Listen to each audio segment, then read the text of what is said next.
ఉందని చెప్పేసి సిట్ అనే దాన్ని ఏర్పాటు చేసి తప్పుడు విచారణలు అన్ని చేస్తున్నారు.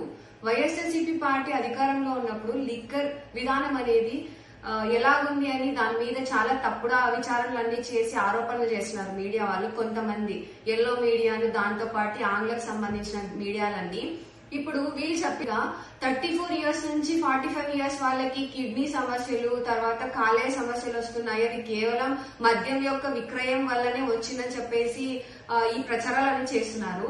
బేసికల్ గా ఏంటంటే ఈ యొక్క కిడ్నీ సమస్యలు, తర్వాత కాలేయ సమస్యలు మద్యం విక్రయించినారనేసి రావు.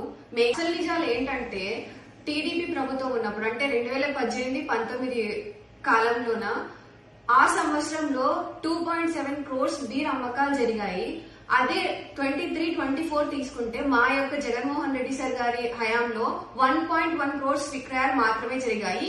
ఈ యొక్క డిఫరెన్సెస్ అనేది మీరు ఇక్కడ జగన్మోహన్ రెడ్డి సార్ గారి హయాంలోన ఒకేసారి 43,000 మద్యం షాపులు అన్ని తీసేశారు.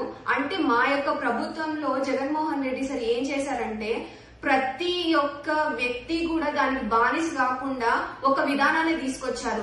ఒక పీరియడ్ లో మాత్రమే మద్యం అమ్మకాలు జరిగాయి, దాంతో పాటు హెల్త్ ఇష్యూస్ బాగుండాలి, ఇంట్లో ఆడవాళ్ళకి ఏ ఇబ్బంది రాకూడదని చెప్పి ఒకేసారి 43,000 బెల్ట్ షాపులు ఎత్తేశారు. దానితో పాటు మా ప్రభుత్వంలో కేవలం గవర్నమెంట్ యొక్క పర్యవేక్షణలో మాత్రమే బెల్ట్ షాపులు ఉండేటివి. కానీ టీడీపీ ప్రభుత్వంలో ఏంటంటే ఎక్కడ చూసినా బెల్ట్ షాపులు ఉండే కోవిడ్ అనే వ్యాధి.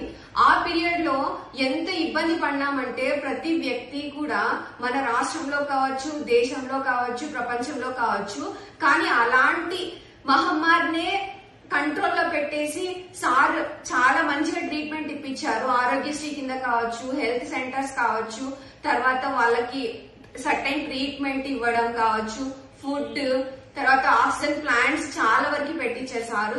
ఇదంతా కేవలం ప్రజల యొక్క ఆరోగ్య పరిస్థితిని గురించి సార్ ఆలోచించి దానితో పాటు మెడికల్ కాలేజెస్ కూడా పెట్టించారు. ఇవన్నీ ఎందుకు పెట్టారు అంటే మా ప్రభుత్వంలో జగన్మోహన్ రెడ్డి సార్ నాయకత్వంలోన ప్రజల సంక్షేమం చాలా బాగుండాలనే ఆలోచనతోనే ఇచ్చారు ఆ రోజు ఇవన్నీ. కానీ ఈ కూటమి ప్రభుత్వం ప్రజెంట్ ఏం చేస్తుందంటే డిస్టిలరీలపై ఆధారపడి ఉంటుంది. కానీ మా ప్రభుత్వంలో జగన్మోహన్ రెడ్డి సార్ ఏ డిస్టిలరీలకు కూడా అనుమతి ఇవ్వలేదు. ఈ కూటమి ప్రభుత్వం అంటే అప్పుడు టీడీపీ ప్రభుత్వం హయాంలోనే మొత్తం డిస్టిలరీస్ అన్ని వచ్చాయి.